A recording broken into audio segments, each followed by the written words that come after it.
But now it's time for Weird World. If you haven't listened to the show before, it's where I trawl through the interweb, as they call it, looking for the weirdest, funniest, wackiest, and generally unusual news stories of the week. Here's the first one. Have you ever? Now, I don't know if you might have done, but have you ever been blamed for something that seems quite insignificant? So maybe you've eaten one of someone's sweets, and they've really had a go at you. Yes, actually, various times. In many occasions, I've been blamed to have done something which I consider as being not really important. Yeah. Just kind of blow the thing out of proportion. Yeah. It's just strange. I mean, just imagine you meet a friend, because I remember actually I met a friend of mine. He just bought his new pair of sneakers, right.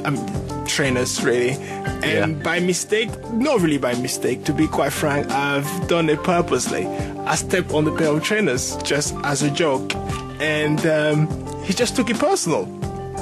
He took it so personal to the point that he actually was willing to stop talking to me. Not even willing, he stopped talking to me for the past few days. Yeah.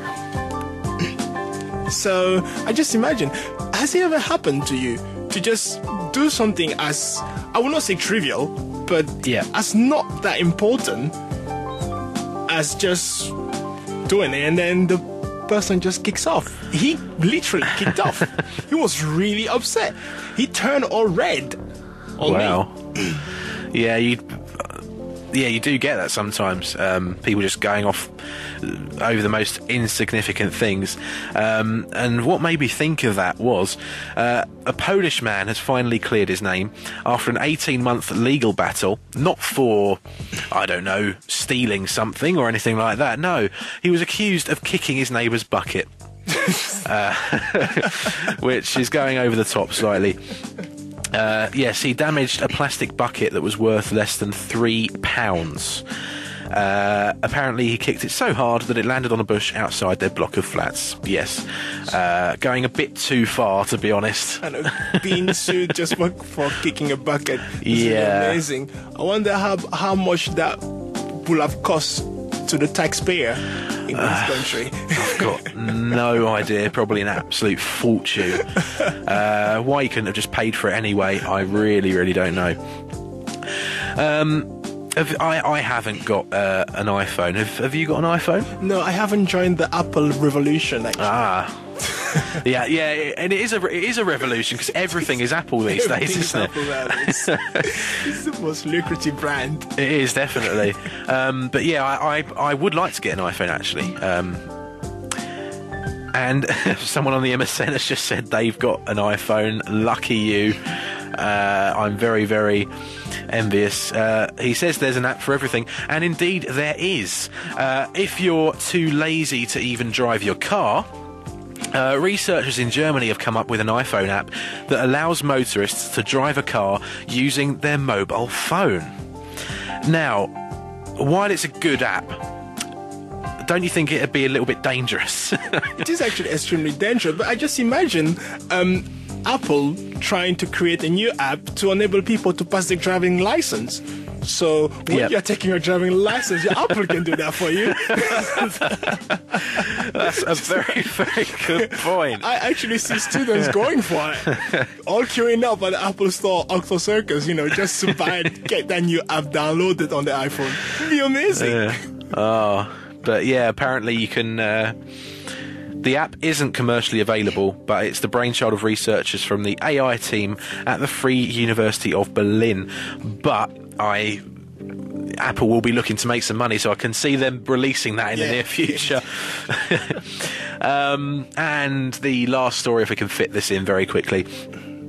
Now, have you ever been asked for ID before if you're buying alcohol or anything? Yes. Yeah. And the person asked me for the ID. I was 19 then, and asked me for an ID. I was trying to buy a game for a friend of mine who was 16. Yeah. And he looked at me and was like, "Can I have your ID, please?" Yeah.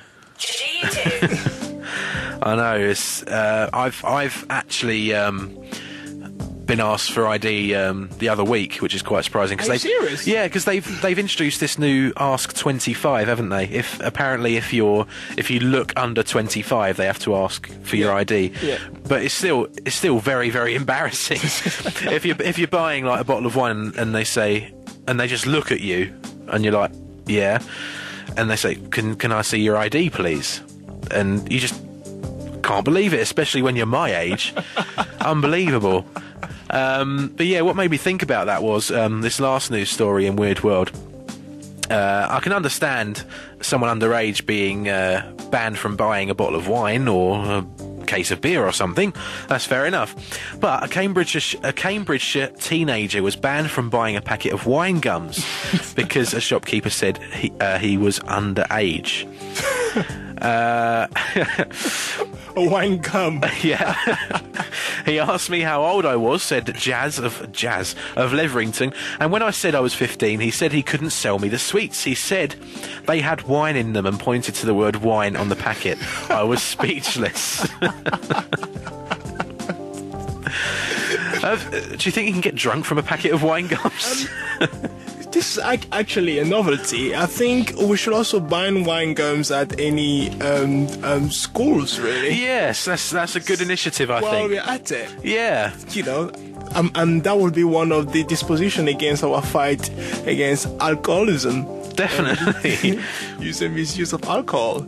That's a very, very good idea, actually. And also, if you have friends around and then you don't have enough money to buy some beers or whatever, you just give them wine gums. Yeah, you have friends around for a party. You know, you're having a house party, and they're expecting a nice, I don't know, ice cold can of Carlsberg or something, and you say, "It's all right, lads. I've got the wine gums. We're fine." That would do the trick. Oh dear. Yeah. So have you? Oh, actually, if we have any older listeners listening, what's the oldest you've been asked for your ID? I'm 20. Well, I'm nearly 23, and I was asked a couple of weeks ago. I suppose it's easier with women. I mean, women tend to look younger, don't they? Usually. Yeah. So I don't know if there are any older women or older men listening. Have you ever been asked for your ID older than, say, 22? I'd be interesting to know. And have you ever been banned from buying wine gums? Yeah. That's the issue here. I think we're going to have to start to wrap this up. But very, very quickly. Also, don't forget it's Citrus tonight with DJ Ollie Davis. So DJ Ollie Davis, sorry. So that's Citrus tonight. So that'll be something to do if you're bored. But now it's time for Kickoff with a question, just very, very quickly. And this is for Hannah and Natalie. Now, I answered Barney's question earlier. What university would you go to anywhere in the world? And I said the University of Tokyo or Yale University in America. But that's wishful thinking.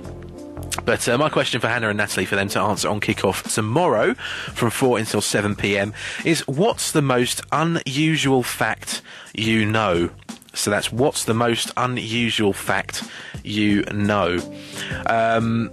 One fact that I do know is that there are an average of 8 insect legs in a chocolate bar. Really? Yeah, apparently.